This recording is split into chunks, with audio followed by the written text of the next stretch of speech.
Hi everyone, this is Alejandro Cremades, and today we're going to be talking about how to define your go-to-market strategy.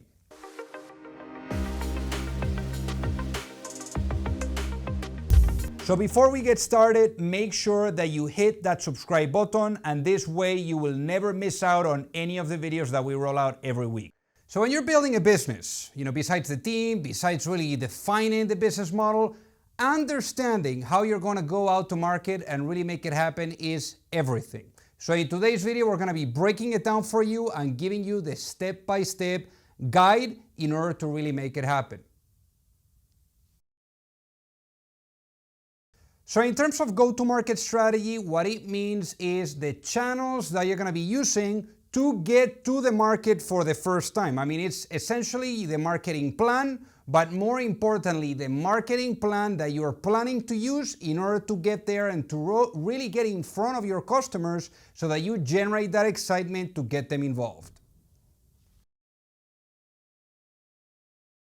So a really good marketing strategy or go-to-market strategy is the one that gives you an edge over your competitors. So the best ones are the ones that are giving you the best return on the investment. You need to understand who are your players out there that are competing against you, either directly or indirectly, and what they're doing and what's working for them, and what can you do in order to make it better in a more effective and efficient way that is less costly. At that point, you'll really be able to nail it and be in a position to wow investors and anyone else that wants to get involved with your business.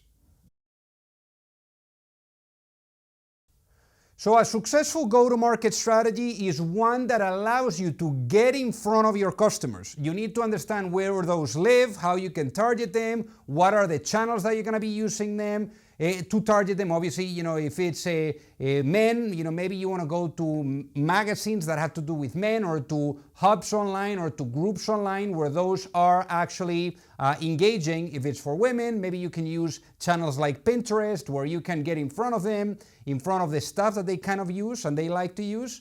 And again, you need to understand where your potential customers are going to live and what are going to be those channels that are going to cost you the less amount of money.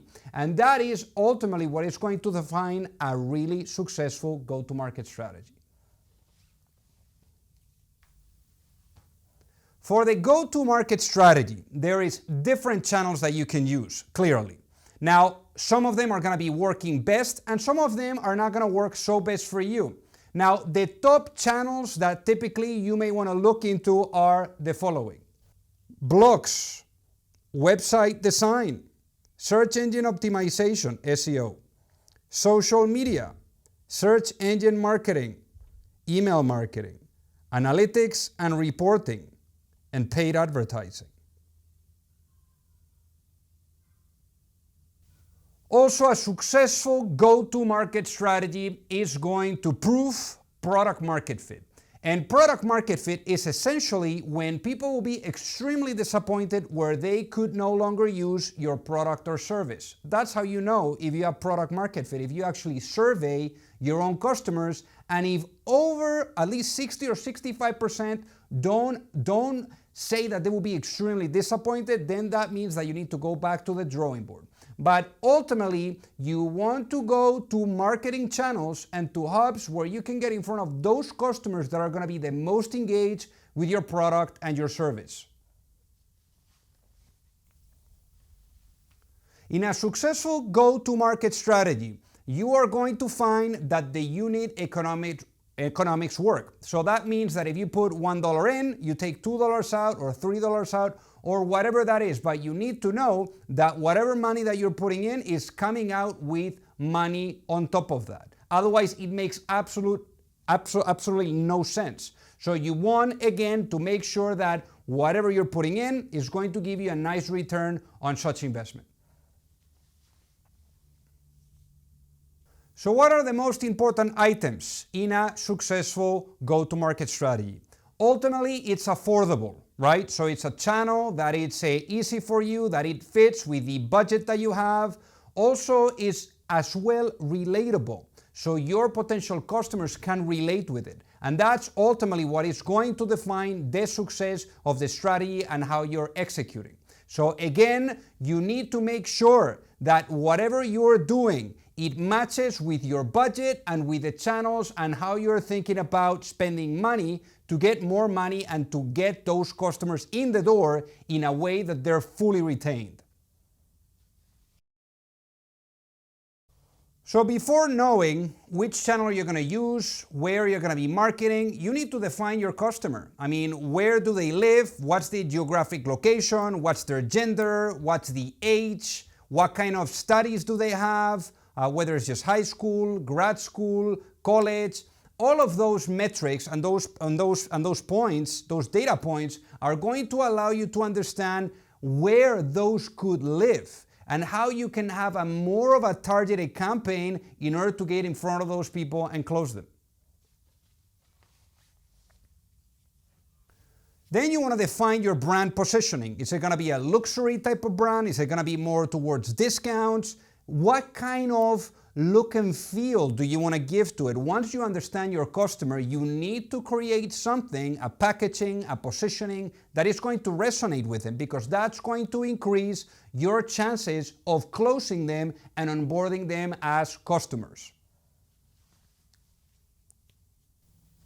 Then you want to understand what is your unique selling proposition, because this is something that you're going to be using when you're getting out there, whether it's on the copy, whether it's on the images. So for this, one thing that you could do is to have a ton of calls, a ton of meetings, and to survey customers and potential customers so that you understand what's missing in the market and what would get them excited to sign up right away for a service that is covering those pain points. Again, that is going to be something that allows you to understand a solution, a service or a product that you're bringing to market that essentially is better, more effective, and that covers a clear gap that the other direct and indirect competitors are leaving in the market.